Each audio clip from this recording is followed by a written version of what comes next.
अस्सलाम वालेकुम एवरीवन, गुफ्तगू लाउंज से आप सबका वेलकम है। मैं हूं Naima Kiran and I am a consultant clinical psychologist और मेरा नाम है Ifra and I am a sociologist.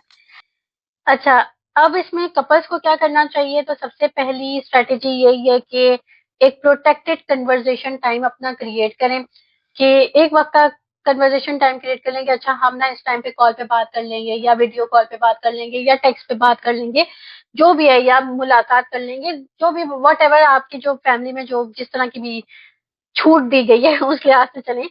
और इसमें करने के वीकली आप फोन या वीडियो कॉल्स को स्केड्यूल कर रहे हैं। वेडिंग से रिलेटेड नहीं करनी इसमें बातें। आपने अपने ये जो मैंने ऊपर जो मस्त टॉपिक्स दिए ना, इनसे रिलेटेड बात करनी है, वेडिंग से रिलेटेड बात नहीं करनी। और या फिर आप ये कर सकते हैं कि अगर फैमिली इवेंट्स कोई चल रहे हैं तो उसमें आप वॉक पे निकल के बात कर लें। बहुत से घरों में इजाजत होती है, बहुत से घरों में नहीं भी होती, तो मैं ये हर एक के हवाले से बता रही हूँ। तो यहाँ पे ये है कि अगर इन पर्सन आपके लिए डिस्कस करना डिफिकल्ट हो रहा है तो फिर आप टेक्स्ट को भी जो है वो यूज कर सकते हैं। स्ट्रेटेजी 2 ये है कि वेडिंग प्लानिंग को रिलेशनशिप बिल्डिंग के तौर पे ले। ठीक है, उसमें आप ऐसे करें कि डिसीजंस जो लेने हैं ना, उनको आप एज अ इनसाइट अपॉर्चुनिटी लें कि अच्छा, तुम मुझे ये बताओ कि तुमने वो कलर क्यों पसंद किया या तुमने वो ड्रेस क्यों पसंद किया। यहाँ से आपको पसंद नापसंद की डिटेल पता चलिए, आपको इंसाइट पता चलिए कि अगले पर्सन ने ऐसा क्यों किया। आप ये नहीं कह रहे कि ये कर लो, आप कह रहे हो कि ये क्यों किया, ये क्यों पसंद किया। या फिर अपनी फीलिंग शेयर करो, यार मुझे ना हो रहा है कि मतलब शादी में ना खर्चा बहुत हो जाना है, तो आपको कैसा लग रहा है कि खर्चा हो जाएगा, तो हम कोई सिंपल वेडिंग डेस्टिनेशन रख लें।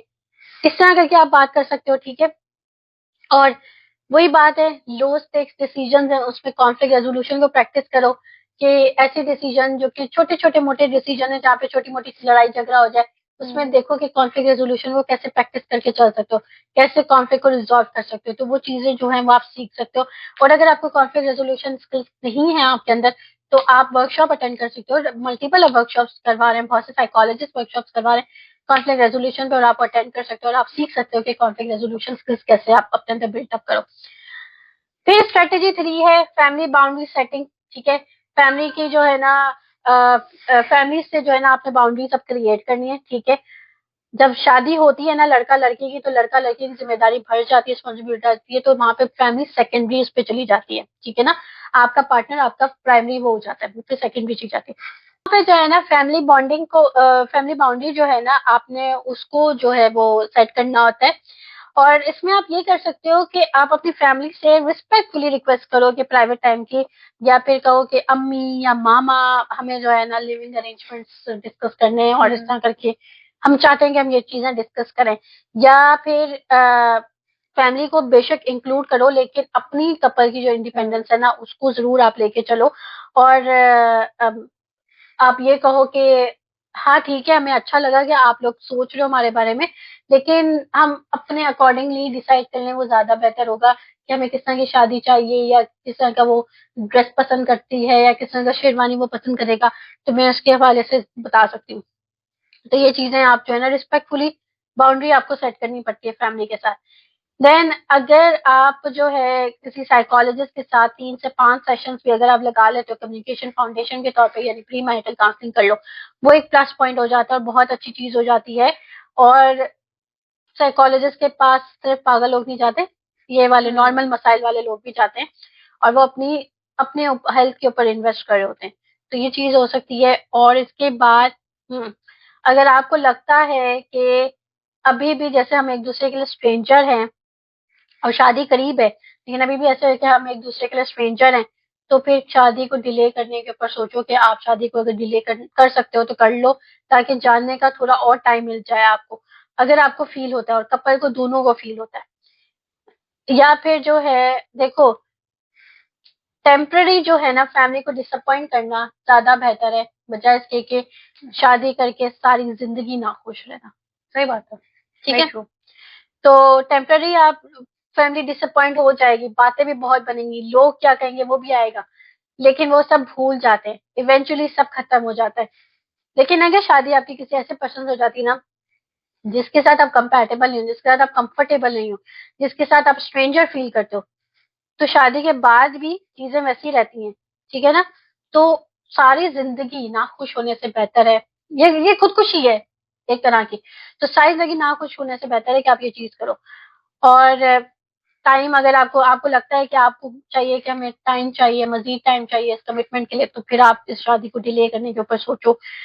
फिर ये आएगा, लोग क्या कहेंगे, एक प्रेशर आएगा, फैमिली शेम होगी, सोशल गॉसिप होगी, लोग बातें करना स्टार्ट कर देंगे, फाइनेंशियल लॉस होगा, जाहिर सी बात है, बुकिंग्स वगैरह की होती है, डिपॉजिट कराए होते हैं, उसके पैसे तो नहीं वापस मिलते आपको। फैमिली रिलेशनशिप भी कुछ हद तक ब्रोकन होते हैं, इमोशनल प्रेशर भी होता है। लेकिन ये भी देखेंगे जो डिवोर्स है वो भी इक्वल, और वो भी ज्यादा पेन और ग्रेटर शेम के साथ है। उसमें तो ज्यादा गॉसिप्स होती हैं, उसमें ज्यादा लोग क्या कहेंगे फैक्टर आता है। अनहैप्पी मैरिज जो है वो अरसे तक, सदियों तक जो है वो आपको अफेक्ट में लाती है। बट सिर्फ ये मंथ्स नहीं है, ठीक है ना। और आपकी मेंटल हेल्थ ज्यादा मैटर करती है ये टेम्पररी गॉसिप वगैरह की चीजों से। तो अगर डिले पॉसिबल नहीं है तो फिर आप कंप्रोमाइज की तरफ जाएं। फिर आप जो है प्री वेडिंग कम्युनिकेशन को मैक्सिमाइज करें, कि जितनी लिमिटेशन है फिर आप करें कि मुझे बात करनी है, हाँ, मुझे अपने पार्टनर से बात करनी है, अपने अकेले आवाज उठाएं। फिर पोस्ट वेडिंग एक्सपेक्टेशन सेट करें कि शादी के बाद हमें जो है थोड़ा टाइम चाहिए वीकली, कि हम एक दूसरे के साथ टाइम स्पेंड करें और कनेक्ट करें। ये चीज आप डिसाइड करें। And then post wedding boarding को प्लान करें। हनीमून जो है ना आपका सिर्फ टूरिज्म पे नहीं फोकस होना चाहिए, आपका कन्वर्जेशन, आपकी मैरिटल फाउंडेशन, ये सब बिल्टअप होने पे फोकस होना चाहिए हनीमून पे। तो वो चीजें आप फिर डिसाइड करें। और पोस्ट वेडिंग काउंसलिंग, अगर कोई इशू आता है तो पोस्ट वेडिंग काउंसलिंग आप जरूर लें। तो ये चीजें जरूर आप अपनी लाइफ के साथ करें, ताकि आपकी शादीशुदा जिंदगी बेहतरीन, बेहतर क्या, बेहतरीन बने, अच्छी बने। क्योंकि अगर आपकी शादी जिंदगी जो है ना वो अच्छी बनेगी ना, तो ही आपके बच्चे आपसे सीखेंगे, और फिर इसी तरह से नेशन बिल्ड होती है। और नेशन को बिल्ड करना ही हमारा मकसद है एट द एंड। उम्मीद करती हूँ कि आपको हमारी आज की ये वीडियो पसंद आई होगी।